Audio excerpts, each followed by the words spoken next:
Hello, and in this video I'm building a park and ride. Now this park and ride build was done as a challenge build between me and Trainer. You've already, if you watch my videos, seen the previous vote video which we did the other day, and the vote is in, but I won't be saying the results until the end of the video, where I'll be joined by Trainer and we will discuss the builds and say who won.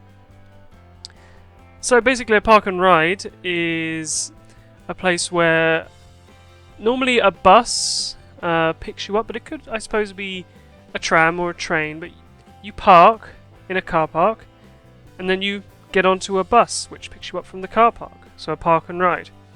So my build was a more, I suppose, fancy build. It had a big building where people can like enter and book tickets for the bus, and I would assume there'll be a shop, some facilities, stuff like that. There's also a miniature bus depot sort of thing to the side where the buses can either be maintained or just left overnight. I added one main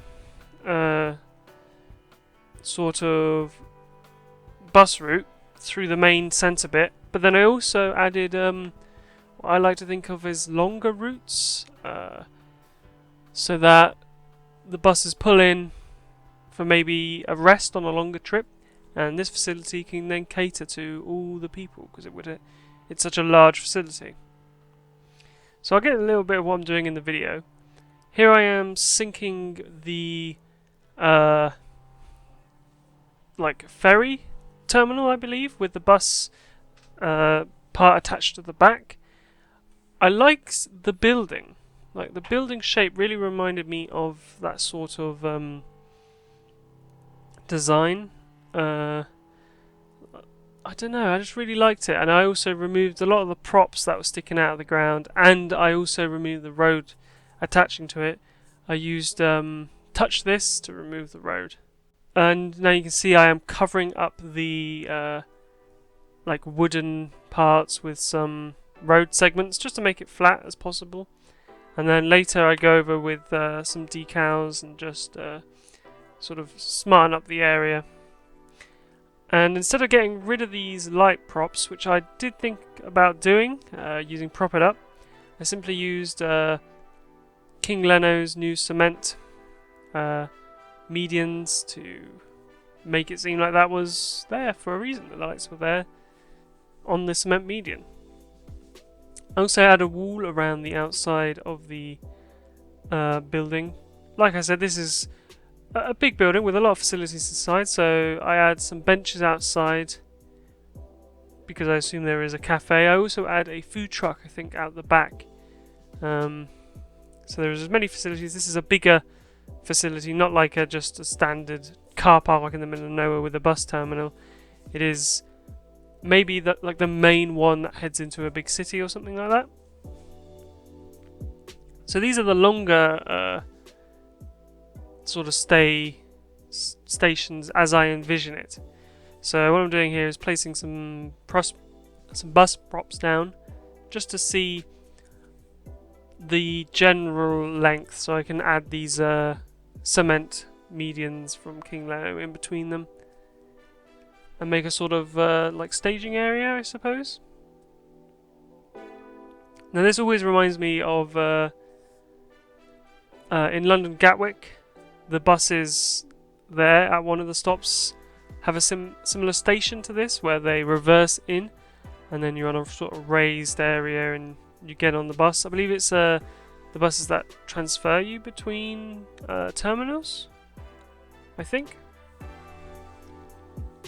And obviously I'm going to use ploppable asphalt to cover up a lot of the area. It's going to be basically all ploppable asphalt. The car parks, the roads in between, all ploppable asphalt, just to make it seem more realistic. I do leave the centre part as as concrete, and then the part where the buses are like a frequent bus service, that part has been like tiled, so it's a more nicer area. We're getting on to the car parks, and as you can see I'm adding these functional car parks, and they've all added there, and now I'm going to go over with poppable asphalt and just create the car park using Move It, and to copy and paste all these big poppable asphalt. I like to think of them as, I suppose, sheets, if you line them up all like that, just to get the right size and to make it fit correctly.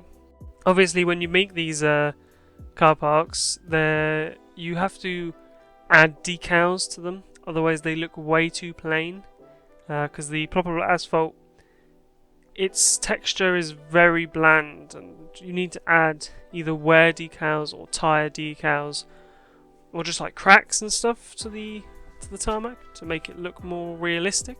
Here I am adding a pedestrian crossing, and I'd made a gap there, and I was trying to make it like a diagonal, and I realised it doesn't really make too much sense to have it diagonal like that. So I end up moving a lot of this stuff with Move It over a bit so I can line it up perfectly with the opening I'd already made from where the buses pull in.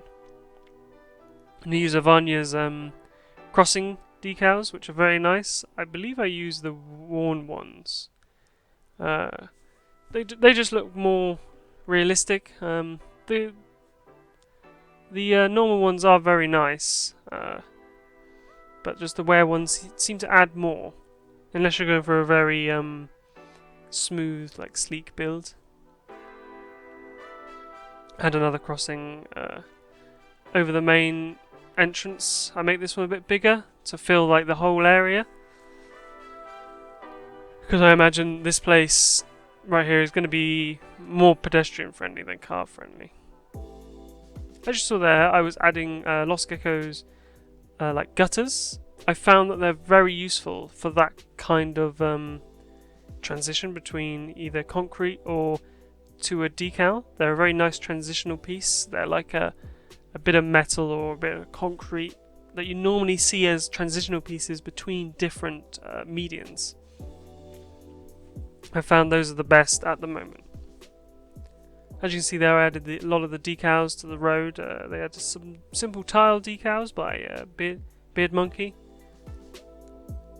but they are very nice. They're very clean, but also a bit worn at the same time. That really doesn't make much sense, but they are very nice. Very nice decals. Here I am adding the sort of, as I imagine it, bus, either depot or repair shop. And this is another ferry terminal, because I just like the look of the ferry terminals. They look a lot better. Well, they don't look a lot better, but they look like the buildings that I would imagine would be a park and ride. So I line it up with the main building, remove the road with touch this, and then simply place car parks around it. Here I am just labelling the spaces because they looked a bit bland. And obviously, like I said, this is a very pedestrian friendly area, so I'm adding a lot of pedestrian crossings over the road and pedestrian paths to the different car parks that I've created. I obviously have not shown the other car parks because it's basically the same thing as the first one I've shown, and it would get extremely boring and repetitive if I did such a thing. So I'm using the planters. I believe they're mulch planters, and I think they are by King Leno or Bearded Monkey. I'm sorry, I can't remember exactly, but they are very nice. They're a lot different to the grass ones, which we've had for a while. They are by King Leno, I've just remembered, because King Leno made the grass ones, so he made these mulch ones, which are very nice for areas, because not everywhere has a grass sort of embankment or planter sort of area. So these mulch ones are like ground or dirt, and you can simply just add trees on top, maybe a couple bushes, and they look very nice. They fit in the area. And at the back here I add a ton of live oaks just to make it fit in a bit more, because I didn't really like the wooden bit that leads up to the bus maintenance, as I'm calling it, area. So I sort of covered it with trees, so they overhanged a lot. And adding a ton of bushes, ton of shrubbery, just to improve the general aesthetic of the build. I believe in this open area here I had a lot of grass and just like low-lying flowers and plants, covering some of the concrete that has been like left over because of how the surface painter works. I've also taken to using the technique of surface painting with the ruin texture and then adding a decal on top to just add to that decal, because sometimes you can see through decals a bit, so I add those later. I also am using Ronix's grass, which is very nice, if not very like hardware intensive, because it's such little props and you've got to use so many together in order to get it to work. So I just end up using the big grass props because they're easier to use and they're lighter weight, I suppose. So I'm going to let the video run for a couple minutes, and then I'll be back with Trainer and we will discuss who won the build and discuss each of our different ideas for how to build a park and ride. See you there.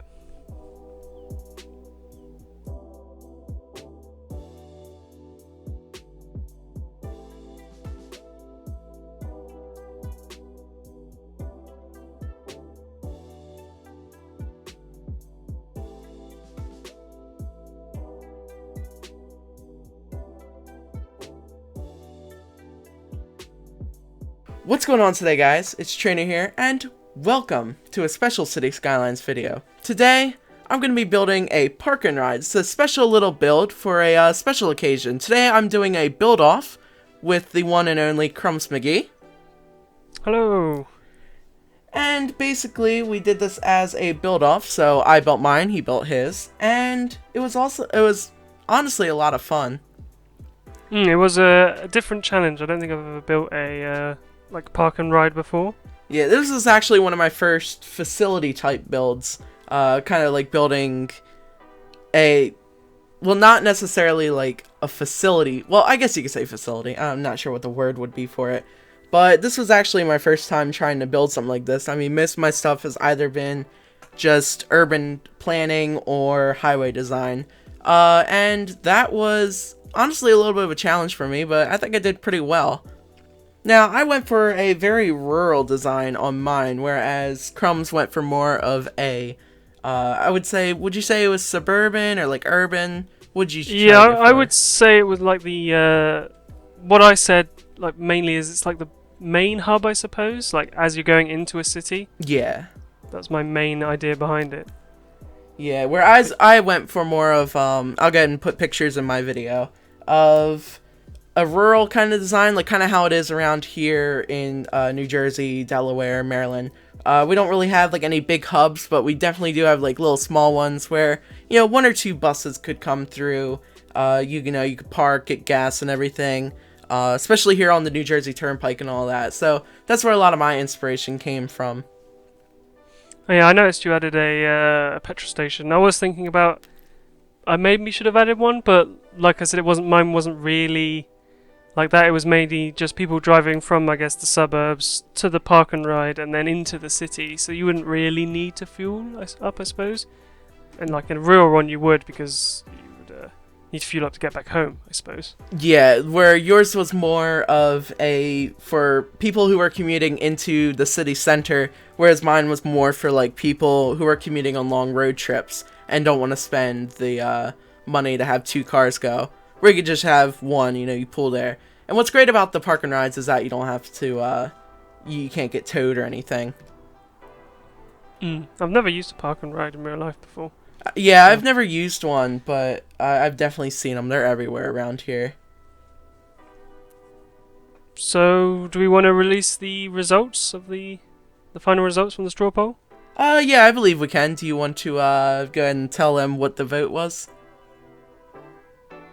So all in all, there was 258 votes, and I got 233, which is 90% of the vote, and Trainer got 25 votes, which is 10% of the vote. So I won by a tiny bit. Just by a tiny bit. I mean, like you said, yours was the first time you'd ever built like that kind of facility, where I build a lot of car parks and a lot of sort of similar things, but not the same.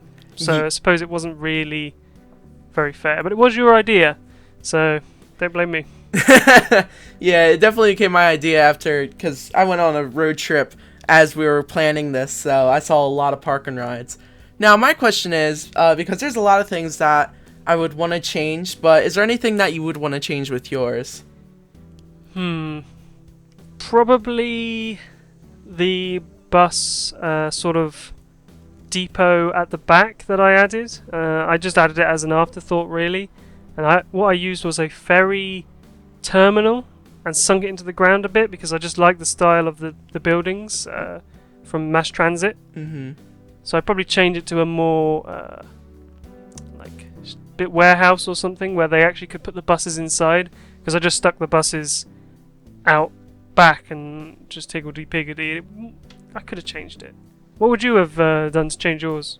Well, first thing, and this was actually pointed out in the Discord, was the guardrails at the bus stop area, where, you know, you kind of had to jump the rail to get onto the bus. And that was a little unrealistic. That was not purposely done. That was actually a mistake by me. But one of the big things that I actually would want to change is basically the design, not of the gas station, but the basically where you get on the buses. I felt like the shape didn't really match like the surrounding area. I would have loved to gone for more of like a style like you did, where you kind of have the buses park up and you have the lobby like right next to where you get off, so you don't have to walk that far in case, say, it was raining or it was cold. But I think that's the biggest thing I'd want to change. Maybe I would have scrapped the whole idea of having the express lane exit right next to it, but I thought that was kind of a cool touch of making it unique. But I definitely would have changed the design of the bus terminal or whatever. Not really sure the word for it. I guess bus stop area, that's what I'll call it. Yeah, that was probably the biggest design error in mine, because it didn't really match the rest of it. Yeah, well, there's always things that we want to change after like, I've built things and I'm just like, well, this is terrible. I need to change this, or not precisely terrible, but you could just think, oh, I could have done that so much better if I had done this and this and this. But yeah, exactly. And there's a lot of things that I actually do just demolish and redo if I'm not really a fan of it. But yeah, I mean, I'm always the kind of person that's like, that's good, but I could have done better. Exactly. So that was the results and a little talk about what we would change or what our ideas were behind the park and ride system. This was a good challenge. I enjoyed it. Did you enjoy it? Yeah, I thought it was a lot of fun, especially trying something new. Yeah, and I'd definitely like to do something like this again in the future. Yeah, I'd definitely love to do, like, even if it's not a facility build, I'd love to do just a lot of more, like, build-offs and everything. They're a lot of fun to do, because, especially you don't know because I had no idea what Crumb's build was going to be. I knew what I was going to do, but I had no idea what he was going to do. So the whole time, I was just waiting. I was like, oh my gosh, what's he going to build? What's his going to look like? Is he going to have a small one? Is he going to be a big one? And it's almost like, kind of like, you start thinking of your own build. You're like, is my build too big? Is my build too small? I mean, what were we thinking of, like, a build-off? Like, are we going to have it, like, big or small? That was one of the things that I was just thinking in the back of my head. Yeah, I was thinking that as well as I was building it. It's like, mainly I was thinking, is this a park and ride? I don't really know, because I didn't really know. Obviously, I googled what park and rides look like, but the whole time I was thinking, is this a park and ride? Have I done something that is, like, not a park and ride? That's what I was thinking the whole time. Yeah. Thinking of what you would have done. So I hope everyone liked this, and we'll see you next time. Bye.